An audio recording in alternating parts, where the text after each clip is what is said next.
Good afternoon, LinkedIn. And I'm Christine Kidder, your career coach, helping you have work that works for you. And I'm really excited because I have a very special guest here with me today to talk about a important, very important topic, and it's onboarding. So, and you may not even know what that is, what I'm talking about. So, but we'll cover that. But let me get right to it. Erin, thank you so much for coming here today for this, conversation about this topic. How are you doing today?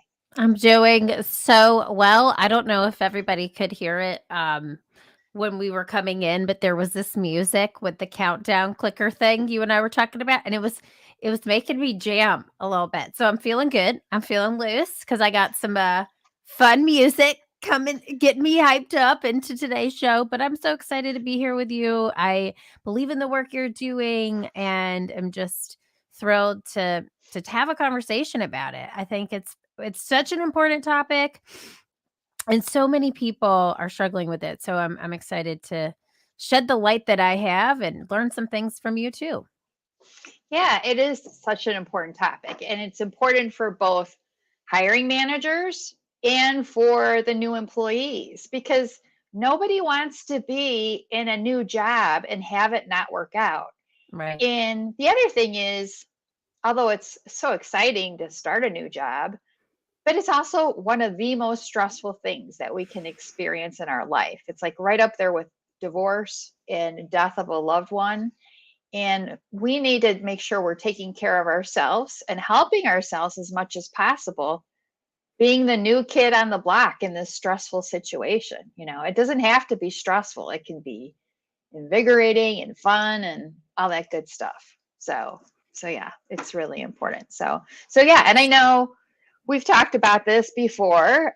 Employers spend so much time and energy in the recruitment process to find an awesome person to hire.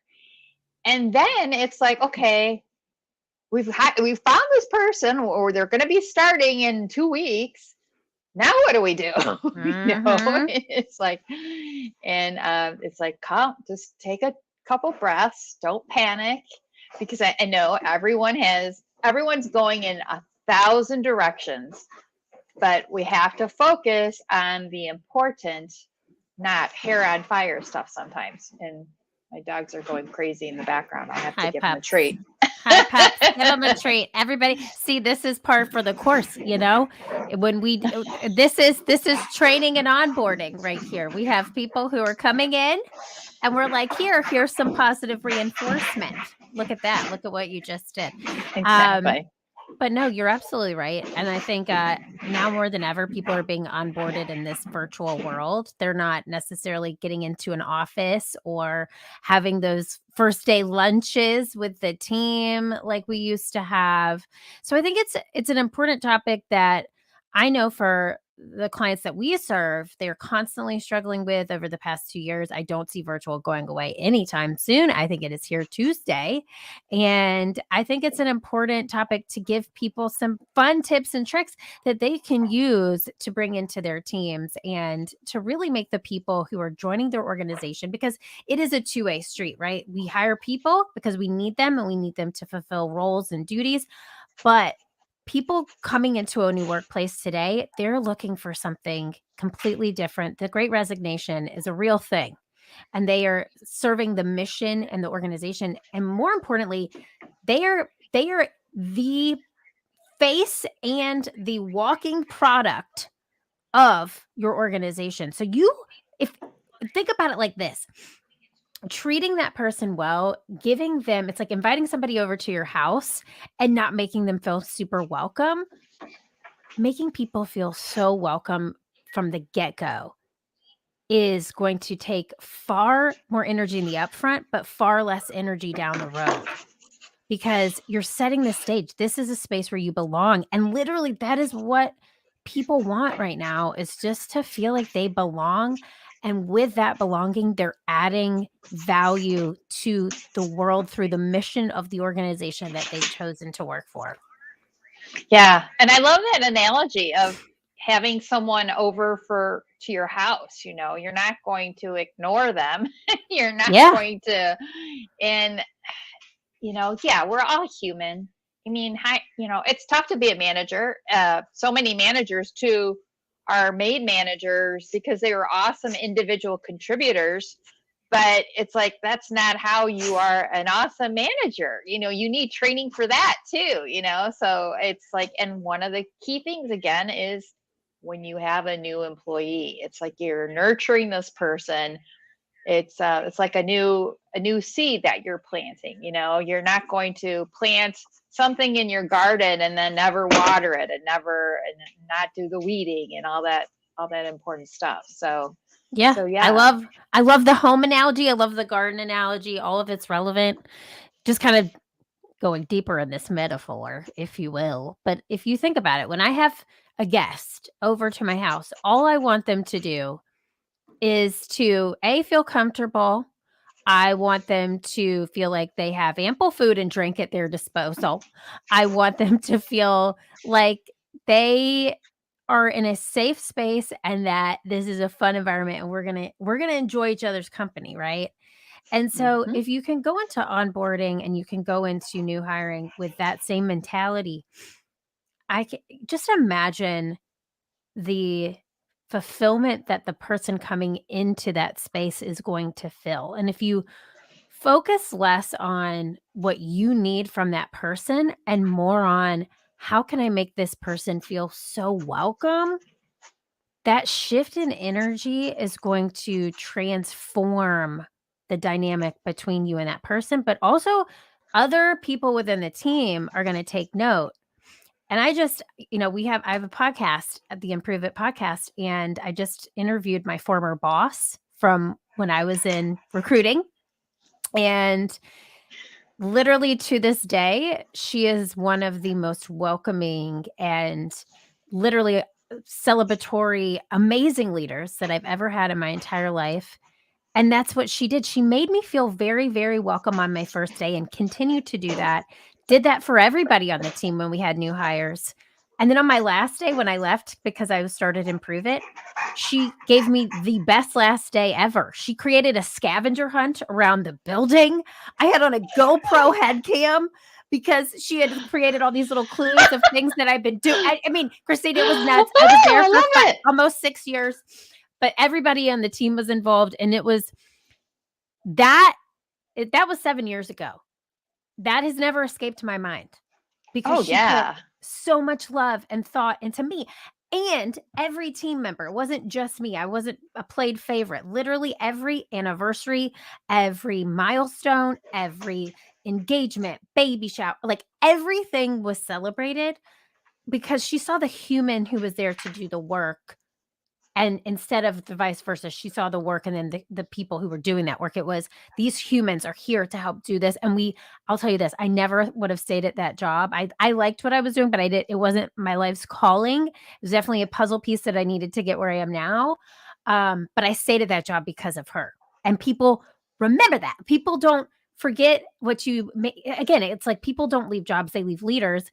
Yes. And I did not leave my leader because she was so impactful and made each day enjoyable, and just she saw who I was. That's it.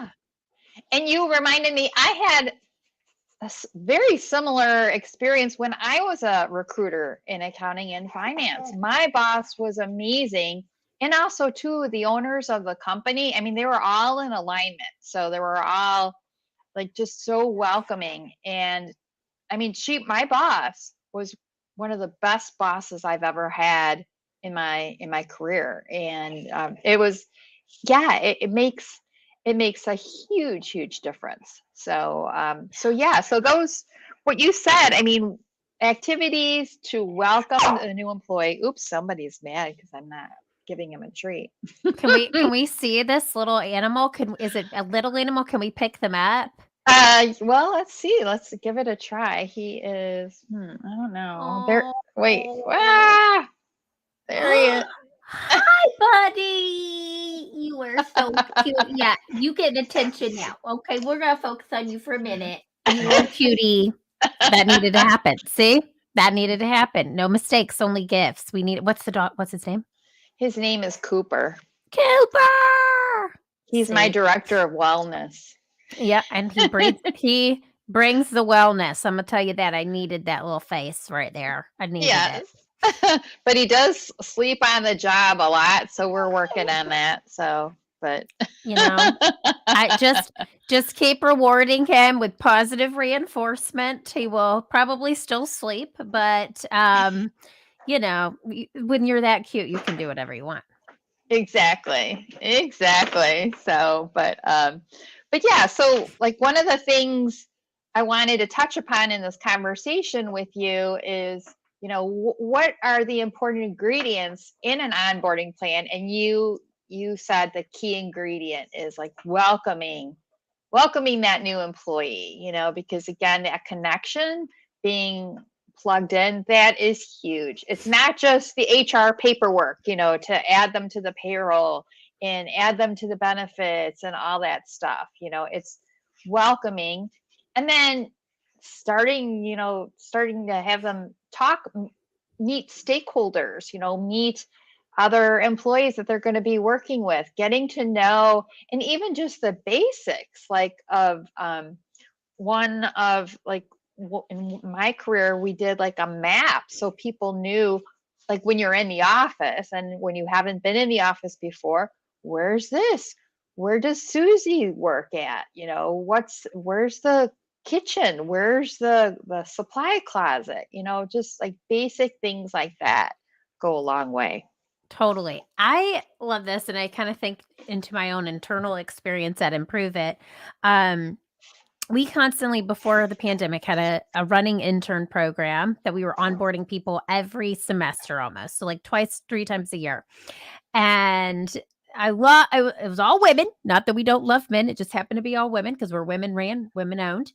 So when these women came through, we had a very robust, and then this, transpired into our full-time hires that we continue to hire. But one of the things I thought about when we were going to have this conversation was how fun we made the manual for new hires and interns, like specifically our intern program. We would have previous interns add to the manual. So after your internship was over, you would add things that you did, but it was all in the vein of this has to be so fun to read. So there were little gifs and memes and fun things in there that made the reading of the job explanation exciting. So that's one thing I think from a perspective of anybody listening today who has new hires, there are processes and things that exist in your organization. Put them pen to paper or type them home row case to Word doc and make them fun and entertaining. Don't just use like typical business jargon. Make it from get-go. Every piece of branded material has a spark to it because that's going to excite that new hire even more. They're going to feel even more aligned with your mission when they see the branded material that you've provided them. Another thing we love to do, so on their first day, we'd have a whole roadmap of, Love it. who they're going to talk with, right? And that's shadowing every person. We have a small organization. Shadowing every person on the team for at least a few hours in that first week, I think is crucial to understanding their roles. And then on top of that, we would also make sure, I know like branded materials are fun. We love a backpack. We would give them a notebook. And I also want to encourage this. This is something I thought of we should have done, we didn't do, but I wanted them to use that notebook and what I will do in future hires as almost like a journal of their first week. What did they learn each day? And have them write that in that journal so that at the end, they're able to look back and say, here's what I learned day by day, and take that knowledge and then apply it. Because when you really go back and you look at the things that you've done individually, it's sometimes hard and overwhelming as a new hire coming in and thinking, oh my gosh, I have all these things I have to do. But when you think back of your key takeaways, that's when the real learning occurs, when you're applying it and putting it in your own words. Yeah. So taking the action is so important with our learning because, you can get all this information and I'm an information junkie. I mean, I remember being younger. I loved being a student, and I could have gone to school and gotten like 10 degrees. I enjoyed school so much, but you got to use it. You got to use the information, Totally. and you have to make mistakes. And I have to call out your fail yeah sign, because that's huge. I want to get my own fail yes sign. Yeah. Celebrate it. Celebrate it. And that's for somebody who is being onboarded. I think this is a great reminder. You don't have to know all the answers. You're not expected to. You're being hired for a particular reason, but every company and organization is different. So when you come in and you have this knowledge as a developer, yes, we want those skills, but have you developed something with this organization, with these processes? So don't show up thinking you're going to know all the things. Be willing to say I don't know, and also be willing to fail, because in that the learning occurs. And I guarantee if you fail real hard, you won't do the same thing again. But it's also up to the hiring manager and the onboarder to allow failure to occur and to create a culture where failure is okay, right? Because we're all human beings. We're not human bots. We're human beings. We're going to fail. And it's just creating that culture. So that's a big piece of the improv mindset, is really just understanding there are no mistakes, only gifts. I could talk so long about that. But I wanted to share one thing too, just about onboarding, that I was thinking about, is we were talking about just fun ways to engage. It goes back to not only just making every piece of material exciting and personable, that as you possibly can. I'll never forget, we also, within our intern programs, would create our own scavenger hunts. I don't know why these are coming up so much in this conversation, but we would create a scavenger hunt for them and give them little places, like, here's where you go next to get your coffee. This isn't day 1. This is like day 5. And they would have little places to go around the office, so they get to know the office on their own terms, but it's thoughtful. We've put time into it. We've thought about things that they may find interesting. And from that, we've then been able to really show them our personality, but also give them something exciting to look forward to. And it's those feelings that create the momentum that hiring managers want. It's that feeling of, thought was put into this. They want me here. I belong here. That's going to get the productivity that you want down the road. And I guarantee you, if you put time, energy, effort into thinking about an onboarding plan, it will not go unnoticed. It will not go unnoticed. No, it won't. And I want to go back to what you were talking about in the like in the document for them, like, because that's a great way to get them into your culture too, to share your culture, your corporate culture, and your values, and to really, just let them get to know you, and just like, so that's huge. You made me think of the employee handbook, because so many times it can be so dry. But I mean, I've been surprised for the most part at employees who have actually read the employee handbook. It's like, you need to read this. You're going to have to sign something, so you better read it. But yeah, just, we all spend so many hours at work every day, and, whether it's virtually or in the office or hybrid or whatever. And it's like, let's have fun. The more we can infuse fun into it, the better, and because fun makes a lot more enjoyable, and it makes time fly even more. So Totally. And one thing to that point, I realize we're speaking a lot about in-person onboarding, what I was giving tangibles to. I gotta say, Slack creates an amazing culture online. It is a fantastic. If you don't use Slack, maybe you use Teams. Personally, internally at Improve It, we use Slack, and the channels that you're able to create can be an extension of your culture. So if you don't know Slack, it's an online messaging center you can use. I have friends who work at companies who've completely gone away with email and they just use Slack as their internal communication. Oh, wow. Isn't that crazy? But I can see that. I can see that. yes, it's fantastic. I actually use it. Like Slack was down yesterday for a hot minute, and my whole team was Mhm. like, this is weird to email, but, and it's like, oh, let's go back. We actually use it a lot more than we realized. And we use it for certain things. So we have channels that are like for wins. So any win that we have throughout the day, we are encouraged to put into this channel and celebrate it together. It could be, we just got this awesome client, or we just got a meeting with this awesome client. Whatever the win is, we put it in. We also have our general channel, which is just purely GIFs. We just show up with Giphies every day and put those in there to say good morning, goodbye to each other, and just a general way to say hi. We just created a kudos channel, so we're giving kudos to people on the team who've done a fantastic job and deserve that accolade. And then there's the channels that we need for specific projects that we're working on, but those channels can serve as opportunities when you're onboarding to have people say hello to new hires, to share pictures, to share things about their lives that make people see the other human beings on the other side of the screen, because in this hybrid and in remote world, we can't walk down a row and see everybody at their desk. So use these virtual tools as opportunities to get to know your team and create that culture virtually as well. And it's truly I will say this, it's been a gift to have Slack before the pandemic started. We were already Mhm. using it, Yeah. but Yes. now we have leaned into it more than ever. Yeah. Yeah, I agree. I learned, I didn't know Slack until probably, gosh, was it a year before the pandemic? And yeah, it's a great tool. I'm not surprised at all that you guys hardly use email anymore, because yeah, Slack really does facilitate communication. I do like Teams too. Yeah.